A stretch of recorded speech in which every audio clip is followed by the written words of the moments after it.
Sveiki, šią pamoką supažindinsiu su math klasės funkcijomis ar tiesiog metodais. Na ir tai yra nuosava Java programavimo klasė. Jos nereikia nei kurti, nei importuoti, tiesiog rašomas raktinis žodelis math ir norimos ar tos funkcijos vardas ar metodo, kurį norite panaudoti. Na, visų pirma, susikurkime kintamąjį kokį nors, kuriame ir naudosime tos metodus. Arba ne, geriau tiesiog tos metodus panaudosime spausdinime, bus mažiau rašymo. Na ir pirmasis metodas, apie kurį norėčiau pašnekėti, tiesiog vadinamas PEO, o jo paskirtis tiesiog yra vieną skaičių pakelti kitu. Na, duosiu pavyzdį, tarkim, rašome math, šiuo būdu nurodome, kad naudosime math klasę ir dabar pasirenkame bet kokį metodą. Kaip matote, išmeta labai daug metodų, kas mokinotės matematiką, va, štai čia matote visokius sinusus, tangentus. Na, bet aš kalbėsiu apie metodą PEO.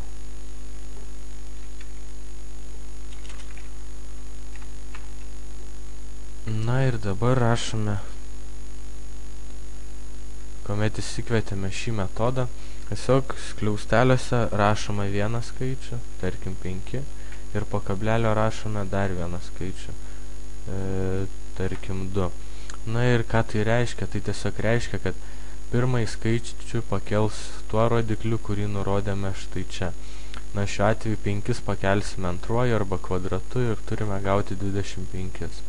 Paleidžiame programą ir štai matome atsakymas 25.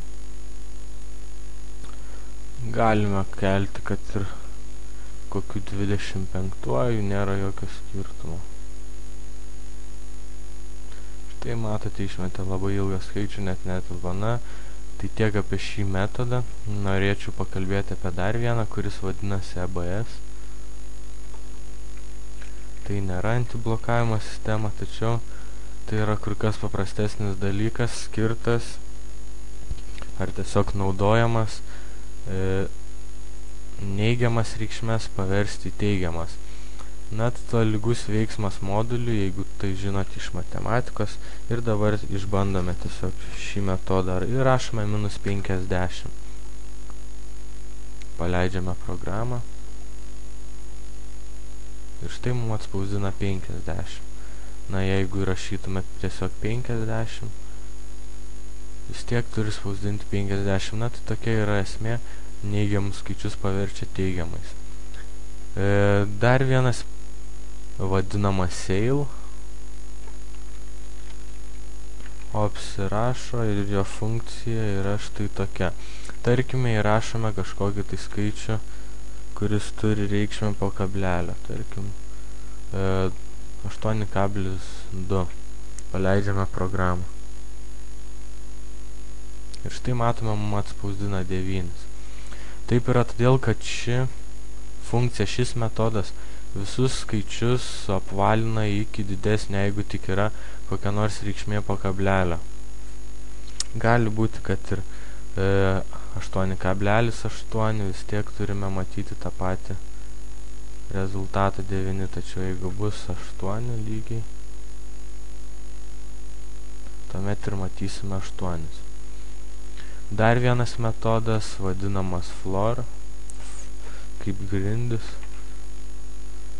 Galite įžvelgti tokių asociacijų, kad jeigu vėlgi yra skaičius po kablelio kažkokio, tai tiesiog tą skaičių ignoruos ir numažins visą reikšmę tik tai ir paliks tik tai sveikąją dalį. Nesvarbu, tai bus 8,8, 8,2 ar 100,2, matytume tada 100. Dar vienas naudingas metodas tiesiog vadinasi max, tai iš 2 skaičių, tiesą sakant, neišbandžiau, ar iš daugiau išrenka. Na, tarkime, įrašėme 2 skaičius 8 ir 5. Ir dabar mums tiesiog turi atspausdinti, kuris iš jų yra didesnis.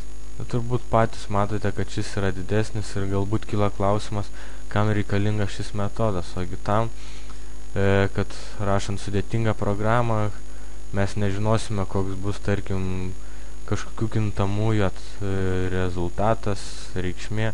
Tai tiesiog galima įrašyti čia kintamųjų reikšmes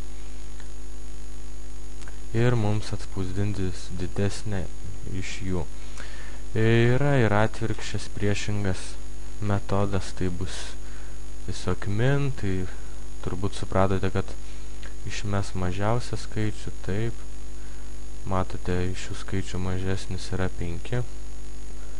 Na ir vis dėlto išbandome, ar veikia su daugiau skaičių ir matote, meta klaidą, tai reiškia galima naudoti tik su 2 kintamaisiais arba dviejomis reikšmėmis. Na ir paskutinis, apie kurį šiandien norėčiau šnekėti, tai QRT, tiesiog analogiškas šaknies traukimui.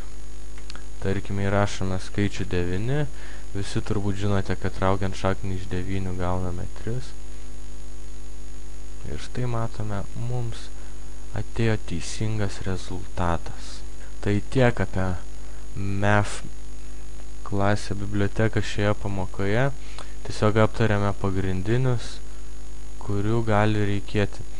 Na, patys galite pasižiūrėti, kokių yra dar. Jeigu norite, tiesiog parašę žodelį MEF dėkite tašką ir išmes jums visus. Štai čia parodys visus metodus. Tai tiek šioje pamokoje. Jeigu kilo kokių klausimų, klauskite, rašykite ir iki susitikimo kitose pamokose.